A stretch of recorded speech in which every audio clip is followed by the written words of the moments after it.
अरे मार नहीं खाता बोले तो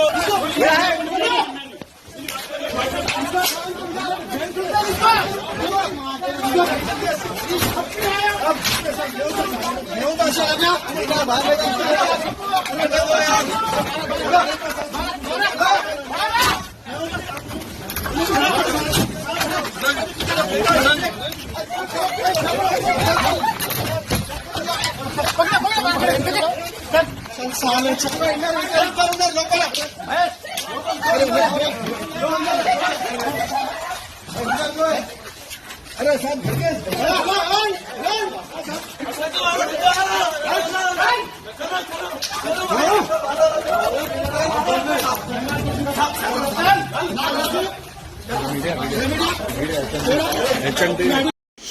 ഈ കാണുന്നതെല്ലാം യോഗി സർക്കാരിൻ്റെയും മോദി സർക്കാരിൻ്റെയും നല്ല അന്തസ്സുള്ള പോലീസ് തീവ്രവാദ മനസ്സുമായി നടക്കുന്ന തീവ്രവാദികളെയും വർഗീയവാദികളെയും ഉടുതുണി മാറുന്നതിന് മുമ്പ് പൊക്കിയ കാഴ്ചകളാണ്.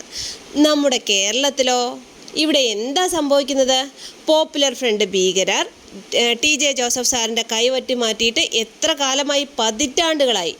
ഇനിയും കൈവെട്ടി മാറ്റുമെന്ന് പറഞ്ഞ സമസ്തയിലെ ആളുകളെയോ അവരെ ആരെങ്കിലും പിടിച്ചോ? എന്നിട്ട് ഈ സവാദ് എന്ന് പറയുന്ന വർഗീയവാദി തീവ്രവാദി കൈവെട്ടി മാറ്റിയിട്ട് എവിടെയാണ് ഒളിച്ചു താമസിച്ചിരുന്നത്? ഈ കേരളത്തിൽ. എന്നിട്ടും അത് കണ്ടുപിടിച്ചോ?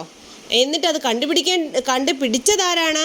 അതുപോട്ടെ, അവലും മലരും കുന്തിരിക്കയൊക്കെ വെച്ചോന്നും പറഞ്ഞ ഒരു കൊച്ചിനെ പോലും ഭീകരവാദ മനസ്ഥിതിയിൽ ഭീകരവാദിയാക്കി തീവ്രവാദിയാക്കിയ ആ വൃത്തികെട്ട ആളുകളും ആ കുട്ടിയെയും പിടിച്ചോ? ഇല്ലല്ലോ. ഇപ്പോഴും തീവ്രവാദികളും ഭീകരവാദികളും വർഗീയവാദികളും വൃത്തികെട്ടവന്മാരും നമ്മുടെ നാട്ടിൽ സുഖമായി വിലസുന്നു. നമ്മുടെ നാട്ടിലെന്ന് പറഞ്ഞാൽ ഈ കേരളത്തിൽ സുഖമായി വിലസുന്നു. ഇതെല്ലാം പറയുന്നവരോ വർഗീയവാദിയും പ്രശ്നക്കാരുമാകും.